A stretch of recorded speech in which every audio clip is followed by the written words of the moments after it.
Okay, so we'll begin. Thank you all for joining us this evening. We really appreciate that you come to these meetings. It's a good reminder that so many people want to learn more about climate and be involved in climate solutions and climate justice. So thank you. By way of introduction, I am Beth McKinley, and my lovely co-host is Scott McKinley. So 4RGrandchildren is a climate action group based in Peterborough, Nogoji-Wanong. We often refer to ourselves as 4RG. So if you're new here, that's what we're doing. So we are located on the traditional lands of the Mississauga and Chippewa nations, an area covered by the Williams Treaties. Our mission is to engage and mobilize people to take effective action in response to the climate crisis. 4RG has several very active committees, so you can learn more about them and what we do. You become more active yourself by checking out our website, our newsletter, Facebook page, Facebook group, and Instagram. Most of our past presentations of 4RGMeets are available on the 4RGrandchildren website. We put some links, or I guess we're about to put some links into the chat, and so if you want to become a member or help financially, then there are links there for you to do that. So our work at 4RG is based on care for the environment and all living creatures, the care shared by the Indigenous cultures all around the world, and we offer gratitude and say miigwech to Indigenous nations and peoples and strive to collaborate on climate solutions. First, are there any people out there, either members of the committee or otherwise, that have announcements, or do we have a call for volunteers by any of our various committee members? Can I say something, please? Absolutely. Just wanted to point out to people on this call that the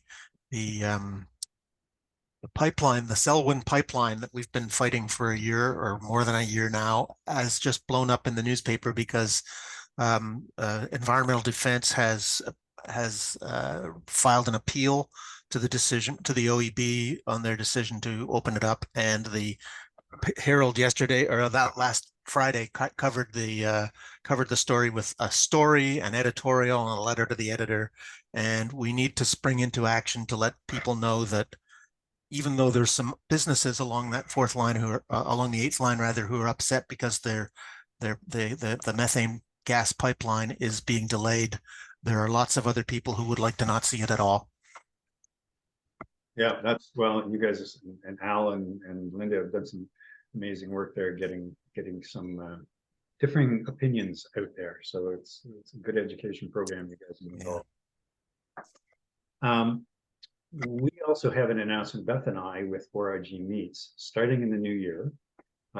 We'll be moving to roughly a bi-monthly meeting. So we'll be January, March, May, and then I guess September, November, for our meetings for 2024. So it won't be every month as we move forward. And so you can kind of adjust your calendars that way. But we'll continue to put stuff on the webpage and Instagram and etc. To let you know when those meetings are coming up. All right, thank you. So next month's 4RGMeets is an interesting topic. So I reached out to Julie Segal from Environmental Defense, and she is involved with climate aligned financing. And so she has agreed to come and speak to us about Bill S-243, the Climate Aligned Finance Act, which was introduced by Senator Rosa Galvez. So the goal of this bill is to bring Canada's financial sector in line with climate science. And so we've talked amongst ourselves, different members, about, should we be switching to a new bank, or, we need to advocate with our pension to get them to divest from projects that support climate or do not support climate action, that support fossil fuel businesses. And so the goal of this bill then is rather than each of us having to figure out, like, where should I move my money and how should I do this? This act will you know, it will align everything. So it will bring, the goal is to bring Canada's financial sector in line with climate science, to mitigate growing risks to our financial system, to start pushing for an orderly transition to a low carbon economy. And another key component of this is legislating respect for Indigenous rights. So Julie will tell us about the bill. I listened to her speak to for our kids in Ottawa. She does a fabulous job. She'll explain why it's important and then steps that we can take to support it. And I'll just add that Julie's currently at COP28, and I'm sure she will have some insights that come from that as well to add to her presentation. So as normal, we have allotted an hour for this meeting, and question and conversations often continue after 8. So we obviously invite you all to stay longer if you wish. As I say, we've already muted you, but you can easily unmute yourself when we go to the breakout rooms and for the follow-up conversations, which we hope you will take part in. If you need any technical assistance, you can put your questions in the chat, and we can help you out there, hopefully. Okay, so over to tonight's book talk. We are so grateful to 3 members of For Our Grandchildren, Jeff Daw, Marilyn Freeman, and Cheryl Lyon, who responded to our request asking people to do a book talk in December when everyone's pretty busy. So we'll start with Jeff. He will tell us about a book called The Carbon Footprint of Everything. And then we'll move on to Marilyn Freeman, who is going to tell us about a book called Doughnut Economics. And Cheryl Lyon, who has a book called Afterglow, Climate Fiction for Future Ancestors. I love that title. So we'll start with Jeff. I'll just give you a little bit of background. So Jeff retired to the Peterborough area after a 40-year career in IT. His interests include curling, canoeing, hiking, reading, and social ballroom dancing. And we have watched him and his wife, Wendy, tear up the floor. They're very good. And he has a lifelong interest in the environment and climate change. And we are grateful that he is the chair of the Communications Committee. So Jeff, we'll pass things over to you. All right, thanks, Beth. So the book I'm going to be reviewing tonight is called The Climate Footprint of Everything, which is a book my daughter purchased, and then she passed on to me because she knew I was interested in this topic, obviously. So I'm going to start off with a quick quiz for everybody that you can think about while I go through my talk. And the quiz I have, or the question I have for my quiz is, if you had to travel to a store in your neighborhood that was a couple kilometers away, what would be the most efficient way to do it, carbon footprint wise? Would it be walking, riding a bike, driving your car, driving an electric bike, taking transit, or taking an electric car? So I'll let you chew on that question while I do my talk. So if these are the types of questions you find yourself asking or others are asking of you, then this is the book for you. Mike Berners-Lee provides an update to his previous book, How Bad Are Bananas?, with the book, The Carbon Footprint of Everything. Well, it does not include absolutely everything. It does have a lot of things in it, like the carbon footprint of a plastic bag, or a 10-inch pizza, or a heart bypass operation. If you are thinking to yourself, the name Berners-Lee is familiar, then you may be thinking of his famous brother, Sir Tim Berners-Lee, who is a computer scientist and is credited with inventing the World Wide Web, more specifically HTML or hypertext markup language, which is sort of the underpinnings of the World Wide Web. Mike Berners-Lee is a writer and researcher who spends a lot of time looking at the carbon equivalent of impact of our modern lives. In this book, he examines and breaks down the carbon equivalent cost of many of the things in our world, from air travel, which has a big impact, to sending an email, which has quite a low impact in comparison, and to what, how, and what we eat, and much more. As he discusses in his book, it's complicated. There are many inputs and variables, such as where and how we produce things, what they are made from, how are they consumed, how long we keep them, etc. As he discusses, even the numbers he provides have a wide range of variability.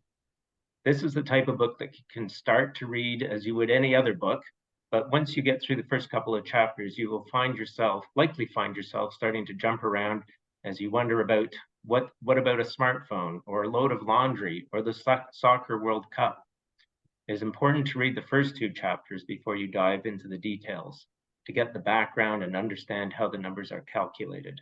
As you read it, you will quickly become adept at examining the things we use and consume and come up with a quick estimate about where they might fall in the carbon equivalent spectrum. A quick reference to the book will confirm or in some cases refute your suspicions. Mike writes in a very straightforward and witty manner, which makes the book entertaining and easy to consume in large or small chunks and makes it accessible even for younger readers. The book ends with a couple of important chapters, negative emissions and what can we do, which are must-reads. These help provide some of the solutions for the globe and individuals.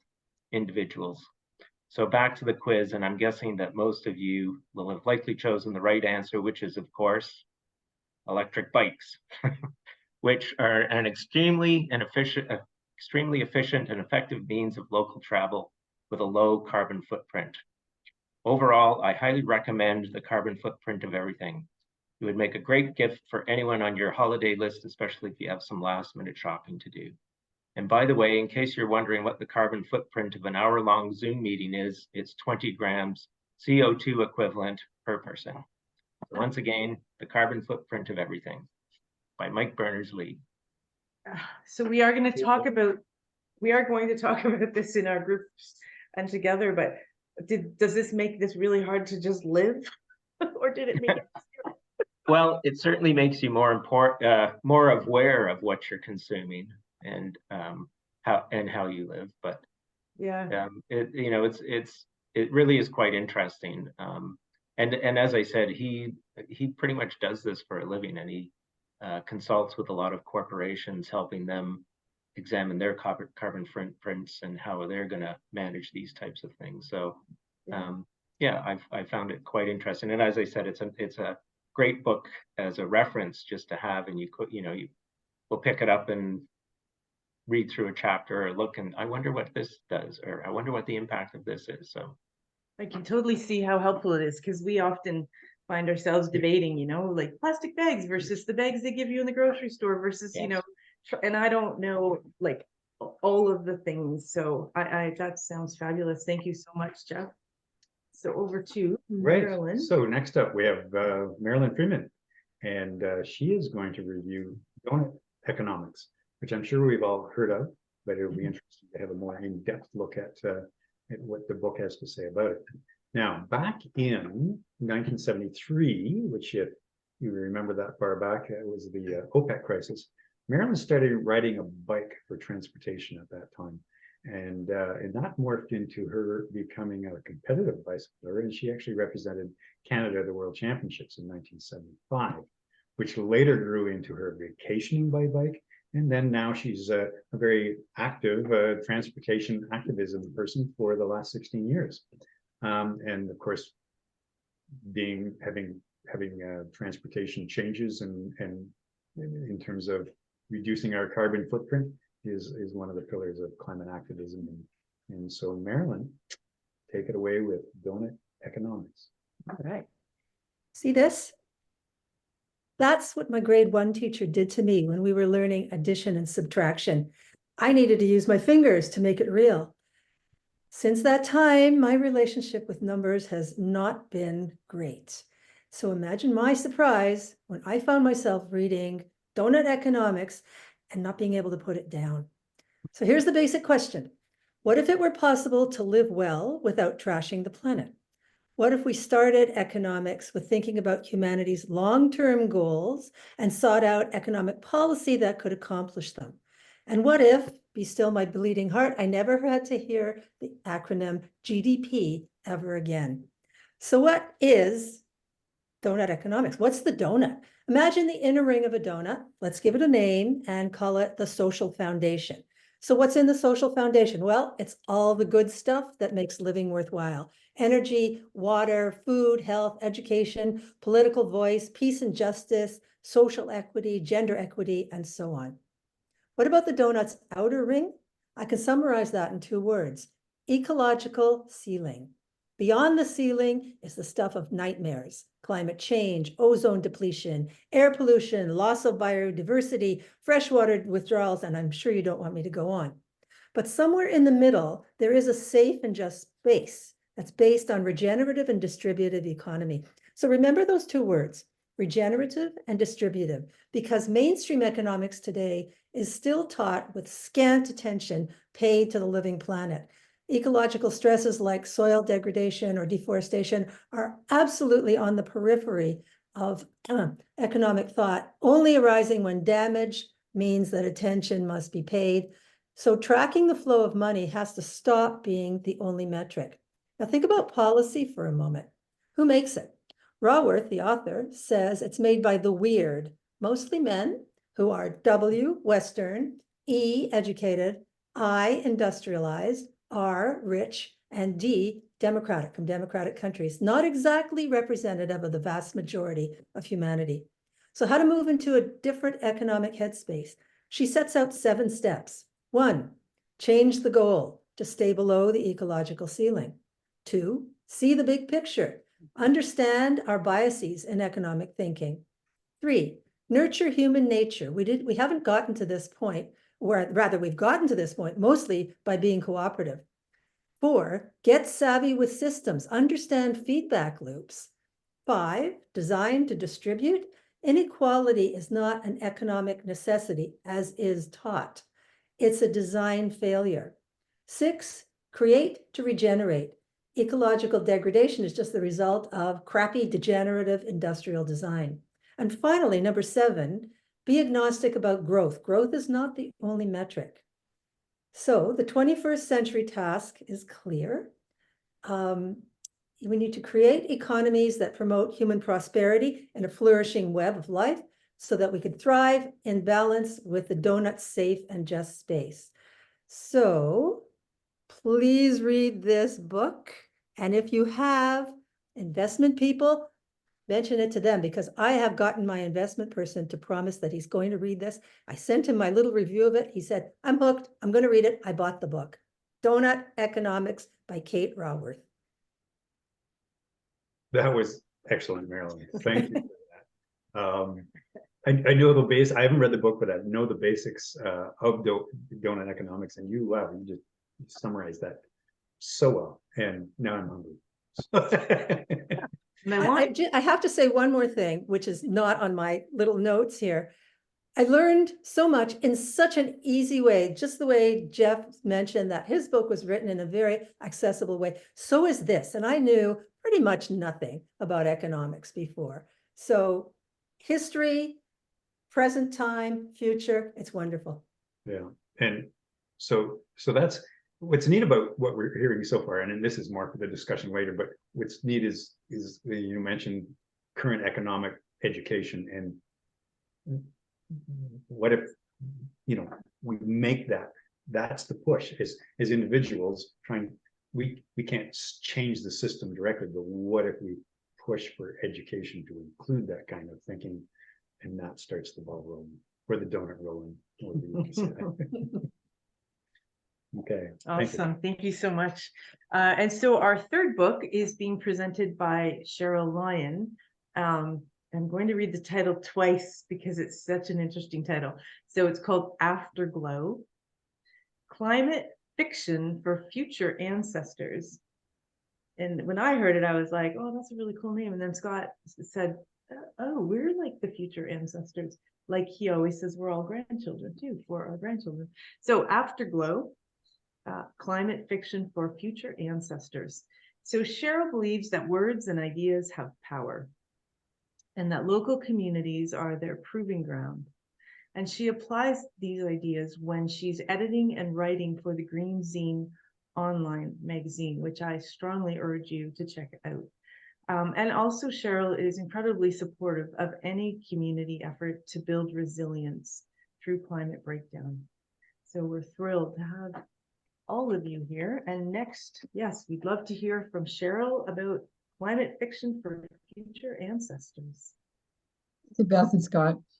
I'm going to take us into the world of imagination rather than the hard rational facts. So it's probably not too hard for us as seniors to imagine two other seniors complaining about their sore backs and knees and arguing about whether or not it's time to retire from their farm that they've put their whole life into. That's one story. And that farm is equipped with nano-programmed bees, and it's a vertical farm inside a glass building, inside a city. Or imagine giraffes and lions roaming the Canadian prairies together with our native bison. Or imagine our grandchildren being taught about, of all things, squatters' rights. Or imagine a grandmother reminding her incredulous granddaughter that the world was once powered by ghosts and providing a credible scientific explanation based on ancient algae and zooplankton. Those are some of the imaginings in the 12 stories in this book. Afterglow's stories asked me to widen my imagination, to think of solutions to our predicament that are people-centered, that call capitalism to account for its sins and its destruction of nature, and to center the needs of our grandchildren in all our decision-making. New lights went off in my brain. Some stories made me say, yes, as weird as it is, it could be like that. Some of them often give glimpses into the minds of youth because they're written by young people today, and also into the minds of minority communities around the world who are feeling the worst brunts of climate change. The stories leave an afterglow, if I can use that word, an afterglow of challenges to truly think in a different and unusual ways about the future. Why did I care about this book? The 12 short stories challenged me to critique some of the ideas that are coming along as well, like Musk's rockets to Mars. And some of the stories stretch me beyond my own limited experience as a middle-class, white, female, older person. For example, one deals of the future of psychedelic drugs as normalized and a good path into truly being able to think differently. Others give insight into climate change seen through the eyes of climate migrants, for instance. The book left me feeling that the seeds of the future are already being planted. We just don't see them. And I also see how today's youth are leaving our old paradigms behind. Some of the things that are written in that book were very challenging. One story summed up my best takeaway feeling, I guess. And the quote is from a story that goes this way: "The rosy stories of the way things used to be touched her in a way that was difficult to describe. As she climbed into her bed later that evening, she vowed to make sense of the past, to shape the future even. She'd do it for her grandmother, whom once might have believed that she would one day see a whale."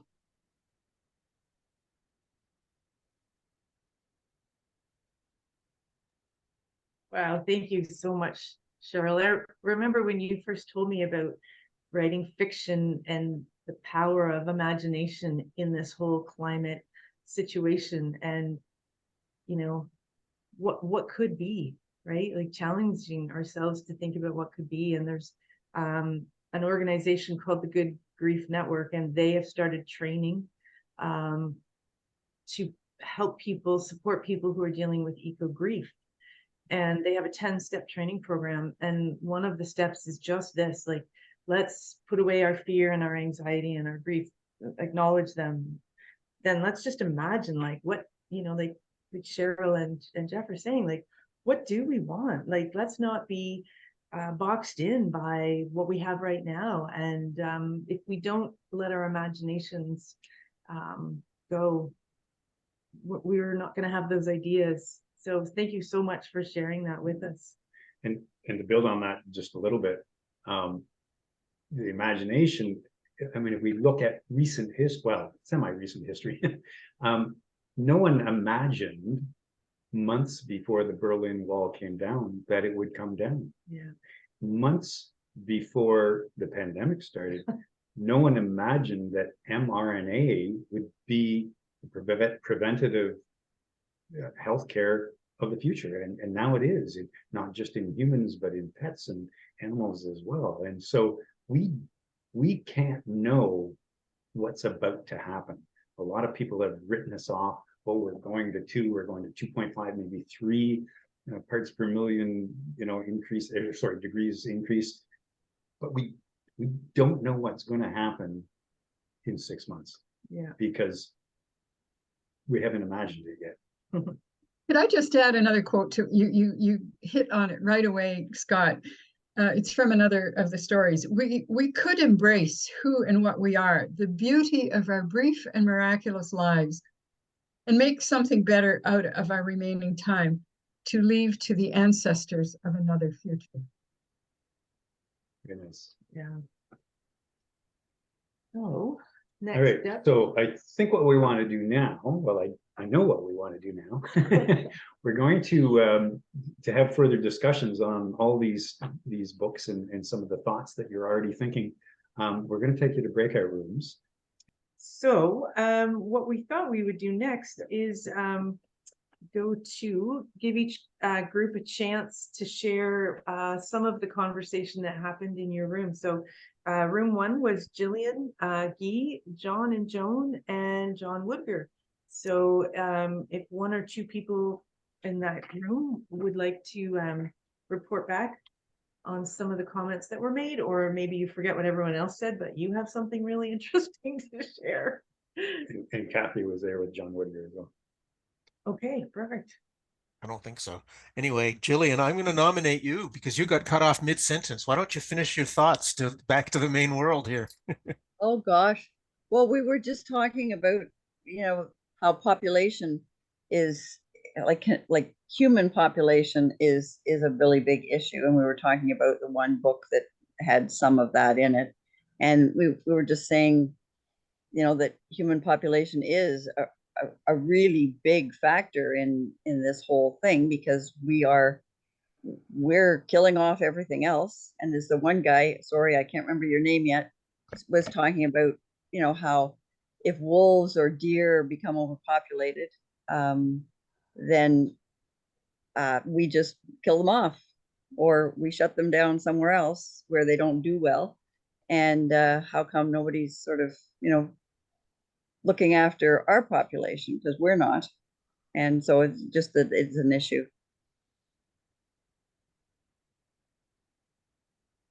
Right. And of course, with a lot of those populations like wolves and lemmings and all those kinds of things, it's basically they self-limit because they run out of resources, and then they crash, and then their predators crash, and there's that whole up and down cycle. But I just wonder if, as a population, humans are going to crash because of limited resources. Are we going to push it that far that the resources themselves limit us, or are we going to make some decisions on our own? Yeah, I think it's our turn. Okay, Guy, John, Joan, and John Woodger. Anyone else want to add to that?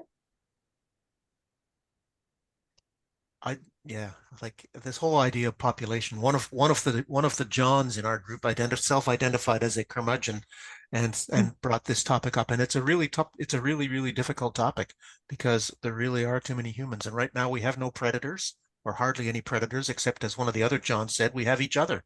We've got wars that can kill each other off, or we have pandemics. But even the pandemics now, we can invent things that allow us to keep on multiplying without, in spite of the fact that that kind of illness would have decimated the population 100 years ago.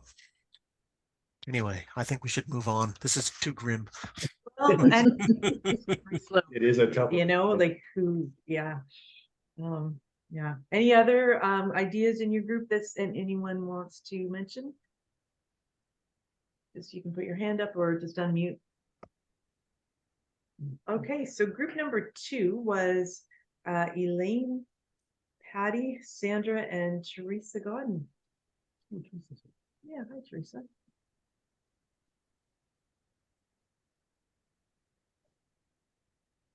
you should volunteer, or we'll volunteer you.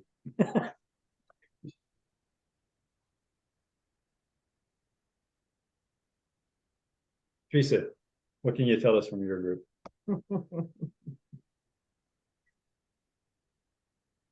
Trying to remember what we talked about.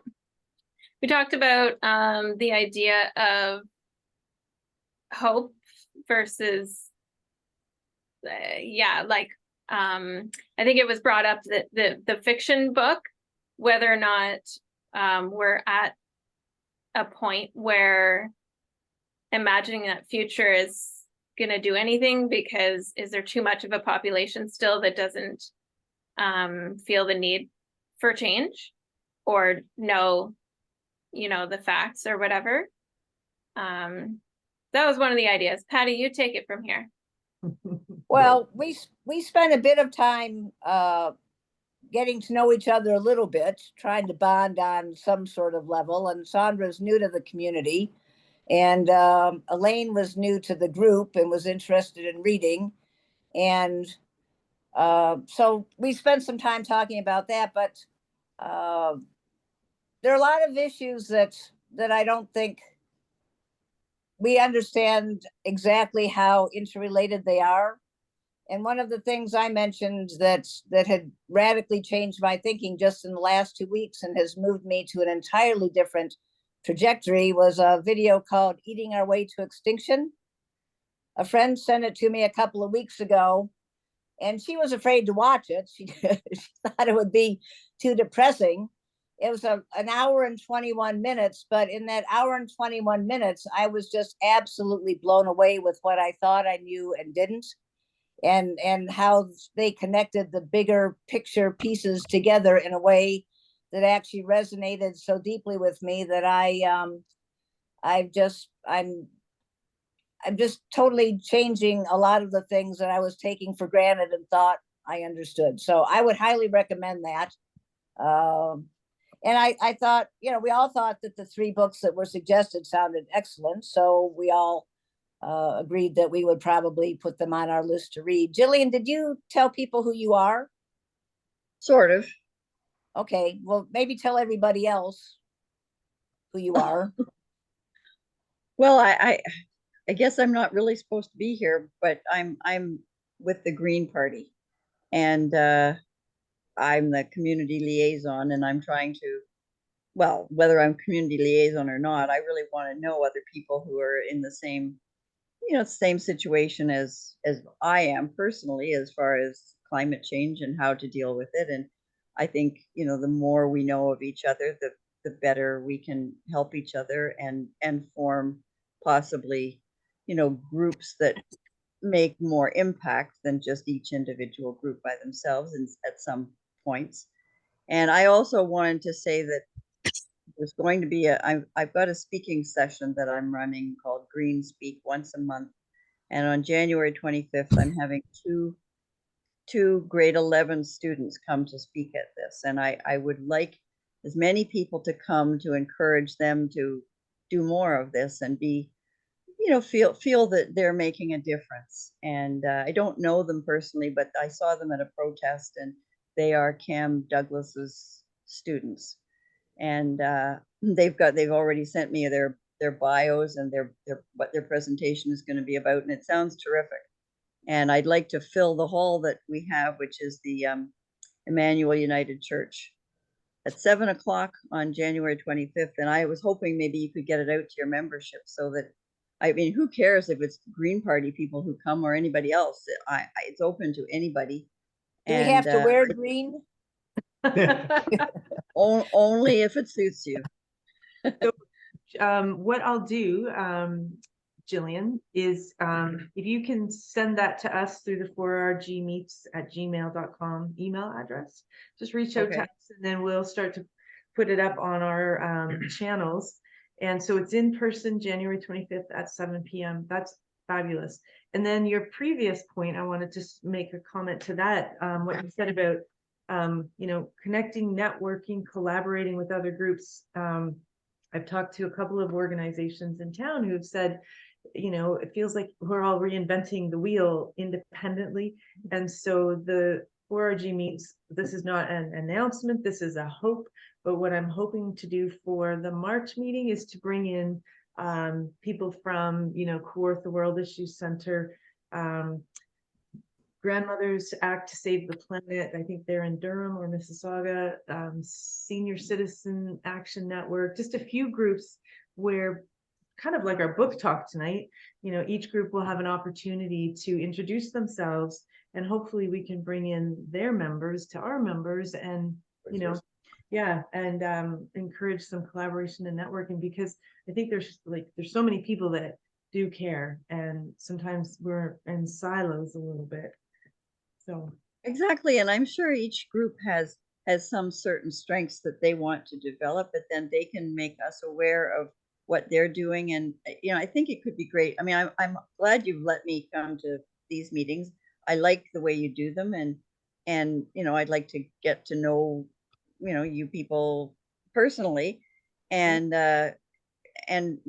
you know, I'm sure there's some working together. I don't know, I'm not political at all, and maybe I shouldn't be sort of saying that I'm a little different than some of the Green Party, but I'm working for them because it's political, and I figure it's the only way that stuff gets maybe done. And so, you know, I will work with anybody, just because it's such an important interest that we all have. yeah, well, you are welcome to come to any of our meetings, and I have to say the Political Action Committee For Our Grandchildren is phenomenal. So if you are interested in getting in touch with them, just email us and we'll get you set up. Yeah. We'll connect you. That'd be great. Thank you very much. Okay, so over to room 3. And I noticed it's 8 o'clock, and we usually, you know, say that we're wrapping up at 8-ish, and people are welcome to leave if they need to. But we have 2 more rooms. So Cheryl Lyon, Wendy, and Marilyn, and Scott McKinley. Can we hear from someone in that group who would like to report back on our conversation? Sorry, I really enjoyed our group. We covered a lot of territory, and we had a question that we shared from Jeff's presentation about how big a carbon footprint a bike is compared to a person walking. You wanted me to answer that? I'll have to look at the book. I can't remember exactly what, I mean, obviously a bike is a very efficient means of transportation, because the amount of energy you're putting into it is a lot less than when you're walking. We began to talk about the calories that a person would have to eat. Yes. I mean, a big thing is, and he discusses this in the book, is how we power ourselves by eating food, right? So what kind of food are you eating? If you're eating steaks and nutrient dense or rich foods that take a lot of energy to grow, like cows and pigs and stuff like that, then that costs a lot of carbon to grow that food, versus if you're eating, he talks about bananas a lot because that was his previous book. But if you're eating a more vegetable-based diet, that's far more efficient. But we're not very efficient at taking that food energy and converting it into energy to drive us. Whereas if you take a electric bicycle, a lot of electric bikes have a 500 watt battery in it, which doesn't take that's only 10 cents of electrical energy, and that can push you up to 60 kilometers in distance. So it's very efficient. So we should all have battery packs. Yeah. on our bikes. On our On bicycles. Wheels are an efficient way to move things, right? Thanks a lot. Anybody else in the group? Just want to say that we had exactly the same question in our group, Jeff. Oh, I'll read the book. Get the book. Well, yeah. You had it for a while, right? I had more or less the same answer because I had borrowed the book. It was sitting on my living room table for a couple of weeks. Yes, yeah. The other thing we talked about was how each of the 3 books approach things from something of a different angle. You know, one was imagination, one was almost like a reference book. Hey, I want to know about this, Jeff's book. And the other one was more of a meta thing, how to change how we think about how we run the world economically. And you know, we probably should have all three of them on our bookshelves. Did anybody have any other books that they could throw into the mix other than the three that we talked about? You know what, Patty, I love that question. If you don't mind putting that on hold for a second, because we have group number 4. Oh, and I'm sorry. I didn't realize there was another. Sorry. I appreciate collaboration. I love that you included that question. So room 4 is Jeff Daw, Linda Sunderland, and Steve Russell. So I like Marilyn's sort of assessment of the 3 books, and we kind of got to that point as well, because we did the carbon footprint of everything has taken a very sort of logical, practical approach to what we consume and the cost of doing that from a carbon impact wise. And it's interesting because we kind of had the same discussion that everybody else had. Everyone's, well, how do these things come together? And when you start to dive deep into things, you start to see the complexity of it and the interrelationship between everything that goes to creating our modern world and how we consume things and consume food and build things, etc. Right? There's so much interrelationship. And as Marilyn said, the economics book was kind of looking at a sort of a more of a structural, societal approach and how we, I guess, got into the way economics is built. And I'm, you know, this, I'm sure Doughnut Economics is the first book to kind of look at this, how our economic system is structured and how it isn't taking into account the environmental impact. And then the last book is sort of a more because it's a nonfiction book. It's I guess it's sort of a future, almost science fiction book in some respects. And the short stories, it's providing I guess stories about the future that are trying to provide us hope and how we can imagine the world differently. On that point, we did talk in our group a little bit, particularly from your book, Jeff, about, you know, carbon footprints and very specific information, and then how that leads into the second book with if you know more about what is the best thing to do as a society, if we're more educated in that, we can then push our government's policy, etc., to make the decisions at that level that are more in line with Doughnut Economics in keeping the resources more protected and staying within the circle of feedback that Doughnut Economics provides. All right. Any other comments from any group? Something that might have come up while you were listening to one another that you wanted to put out there? Steve, I was in group with Jeff and Linda, and all 3 books were excellent. I haven't read any of them, either had Linda.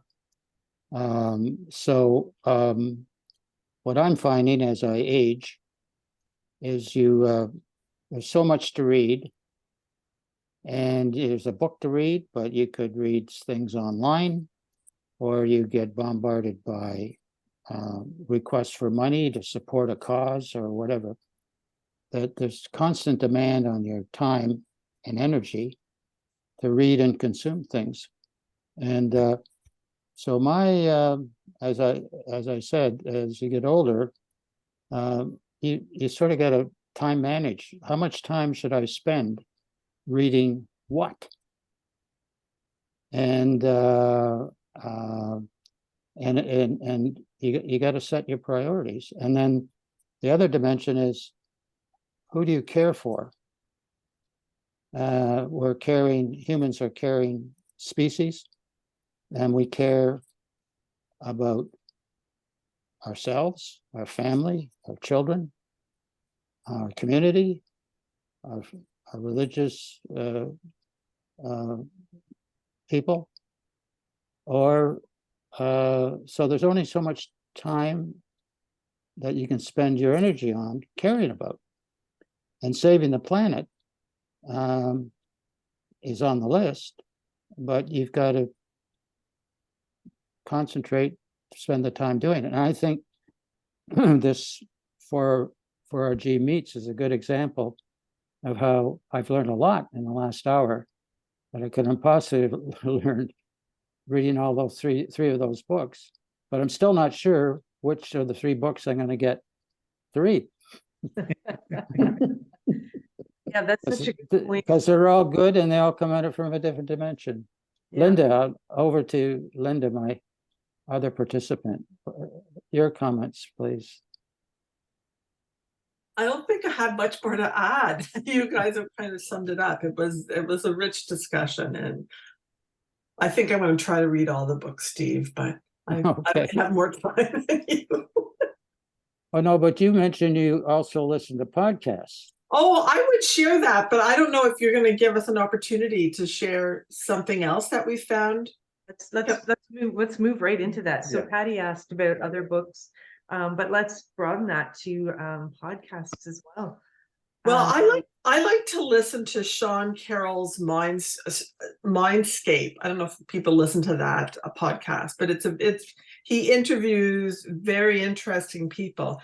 But the October 2nd Mindscape podcast is an interview with Hannah Ritchie, and Hannah Ritchie is the person who was part of what's the name of it?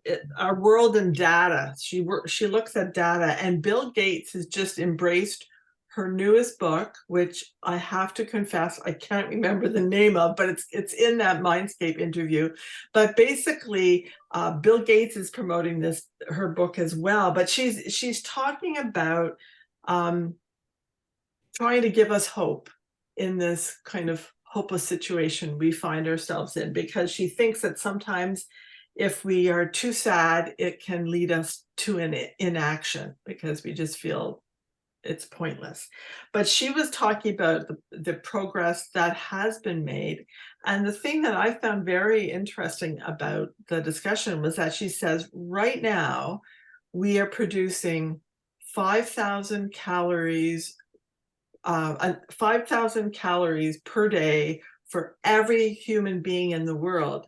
Unfortunately, we waste a lot of those calories on feeding beef cattle and other things, but that we could have a sustainable world. We just need to switch our priorities around. So it was a hopeful podcast. She's a very intelligent person, and I will read her book. It's not out yet. It's coming out in April, I think.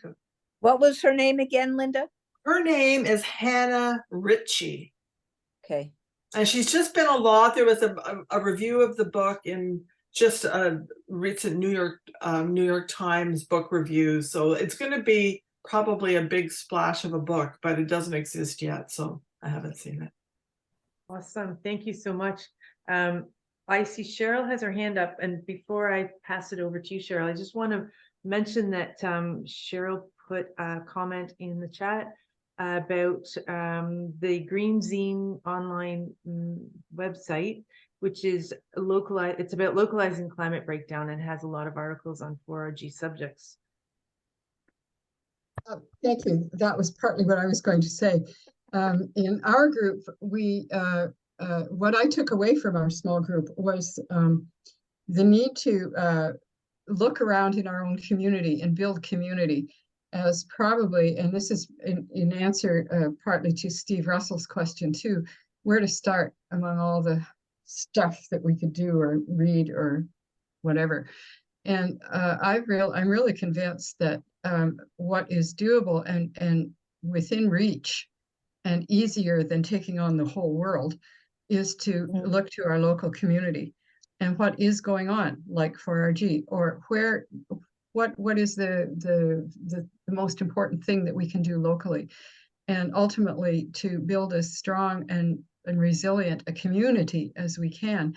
And things that are local are accessible and doable and small enough scale that we don't feel overwhelmed. And we have a lot of groups and actions and things going on in Peterborough that the people on the screen and anyone associated with 4RG could take part in. For instance, the city is doing its Climate Change Action Plan 2.0. I went on the website today, and there's not much action on it. And we need to maybe pressure our local politicians to say, hey, where is this? It's time to update it. Or we can pay attention to what's going on in our own city in other ways, whether it's an organization like GreenUp or 4RG or the Green Zine magazine. And if you want to contribute to the Green Zine, please write. All the information you need is on the website. But I really, really want us to localize and do climate change in our community. I think that's the best form, most accessible. Thank you so much, Cheryl. I totally agree with you that community focus is so important. And maybe Guy might be more equipped to speak to this than I am. Guy, sorry. Oh, okay. Or Marilyn. I know that the Political Action Committee is looking for people in for our grandchildren who can speak to the local municipal councillors in Peterborough and in the surrounding townships. Marilyn, I'm not sure if that's why you have your hand up. Related, I just wanted to give an example of something successful that 4RG recently did. And it had to do with something arcanely called the Mixed Use Corridor Guidelines. And it has to do with the future development along major arterial roads in the city of Peterborough. So a blast went out from the Political Action Committee. Take this action, copy this letter and send it to your councillors. And one of the councillors told one of the members of the committee, I've never had this much email on any issue before. And it was voted in. So there is local action. In fact, tonight, there's actually something happening tonight. This has to do with Park Hill. It has to do with something that was approved under the Transportation Master Plan and the Active Transportation Master Plan, but the city has gone ahead. It had to do with making bike lanes on a section of Park Hill to connect with other bike lanes. The city decided all of a sudden on the budget for 2024 that they're just going to resurface it, no changes. So tonight, the Peterborough Bicycle Advisory Committee, backed up by 4RG, a fantastic letter from Mark Bullock, and Reimagine Peterborough and a whole bunch of other organizations.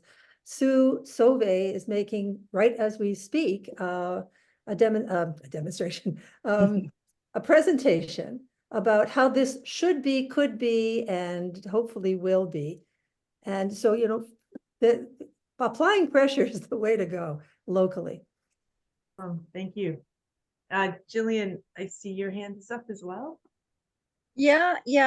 Speaking about books, there's one that's a little different. Well, it seems different to me. I've read a lot of the kind of the well-known ones, and I guess this is well-known too, but it's about protests. And it's Jane Fonda's book. Maybe you've all read it. It's 2 or 3 years old, but you know, she's been an activist all her life, and she wrote a really good book about protests. And I have never been in favor of protests, but I saw it in a whole new light, and how some protests are amazingly effective, you know, if you do them right, and they sway governments, because, you know, the government has to please the people. And if you get a strong enough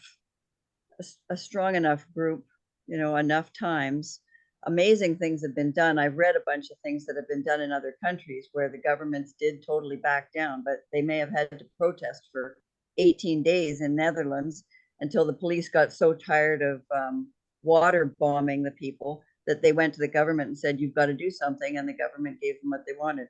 So, wow. You know, there's all sorts of ways in there. There's sort of passive protests, but that are really effective using, you know, techno stuff.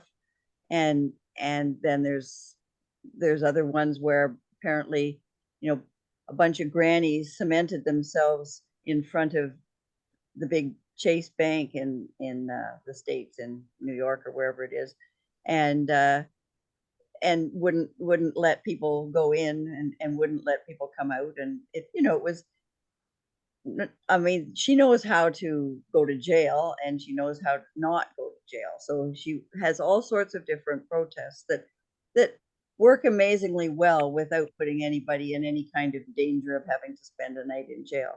But it was fascinating just because it was different and a different light on protesting, which, as I say, is something I've never really liked. And I don't know whether I think it has its place. Anyway, it was just a fun change of talk on And climate change. someone said we can't all do everything. So you find the thing that you're comfortable doing and you do Yeah, some that. people are good with that. Some people are awful, so they would stay away. And other people, you know, wouldn't have pets and kids at home, and they don't mind going to jail, and it's quite impressive. But anyway, it was kind of a fun book. She's a good, straightforward writer. Great, thank you so much. And I think we'll wrap up with Guy. We'll give you the last word. Oh, hooray. I put my hand up just in time. Okay, I'm going to make a couple of a plug here for anybody who has read a book and wants to publish a review of it on the For Our Grandchildren website. We're very happy to do that. If you look now, we have probably half a dozen that Marilyn Freeman has supplied to us recently, but we've got ones going back for the last 10 years. We've got books that are going back like that. It would be a really good idea to do that. I don't remember. I think one of the books that she reviewed, by the way, Joan, was Doughnut Economics. We have a review of Doughnut Economics. Oh, I'm saying that about Joan because inside the inscription here, it says Higginson in the corner because I got this book. Joan gave it to me. I just confirmed that it was a gift, not a loan that I didn't return. So that was about 5 or 6 years ago that she gave it to me. In any case, we do have reviews of books and we should do that. And the other thing is to talk a little bit about what Cheryl was saying, which is about how local we need to keep things. And this really is For Our Grandchildren's mission is to be local. We can't be doing things all around the world or trying to protest all these things around the world. So we're trying as very much as we can to do things locally. And really the localist thing we can have is our own pipeline fight. And we've got it. We've got our own little pipeline fight here in Selwyn. And Cheryl was talking about how we can get involved easily. And just before this meeting started, I wrote a letter to one of the councillors saying, please, John, don't support this motion that the mayor is saying she wants to start sending letters in support of Enbridge. So it's really cool that you can do that. You know, you can know the councillors and you can do it and you can see the pipeline. It's just down there and it's really wonderful. And the other thing that Cheryl mentioned was that the city has this has a consultation that they're doing on the Climate Change Action Plan version 2.0. And I just looked at it a second ago, and there are only 8 people who've registered to receive updates about it. And I know I'm one of them, and Jacob Rodenberg's another one, and I didn't look at who the whole list is. And so there probably half of them are on this call, you know, so but you can find it easily through the city, or you can find it on the For Our Grandchildren website where we have a section called Actions, and you says take action today, and that one is listed there. So go in there and see what you can come up with because they asked for new ideas. It's so open-minded, broad, open-ended. It's hard to come up with a new idea without saying let's change the whole world. Anyway, a plug for book reports. If anybody wants to send me a book report, we'll put it on the website. Maybe. Okay. I thank you all for coming out this evening. It's so wonderful to hear from our 3 book talk presenters who did this for us, as I said, during a very busy time of the year. Jeff, Marilyn, and Cheryl, thank you so much. And thank you everyone for such a rich conversation and sharing. You know, Scott and I are really loving these 4RGMeets where we can have this interaction. And also, sometimes we will have talking heads. Next 4RGMeets is January the 8th, and that will be on the climate aligned finance. And I think probably most of the discussion there will be questions for the presenter, but I've heard her present. She's fabulous. And I think that's all that we have. I don't know if you noticed there are a couple of more books that got listed in the comments. In the chat. If people didn't see those, there's some good books listed there as well. Oh, and Cheryl let me know there's a new bookstore on Hunter Street called Take Cover. And then Cheryl listed one called Interrogosphere, the plight and power of questions in a questionable world with a local author and a good last chapter on the climate crisis. So that looks great. Okay, well, wishing all of, oh, wait a second, one last one, climate fiction, Marilyn suggested Burnham Wood.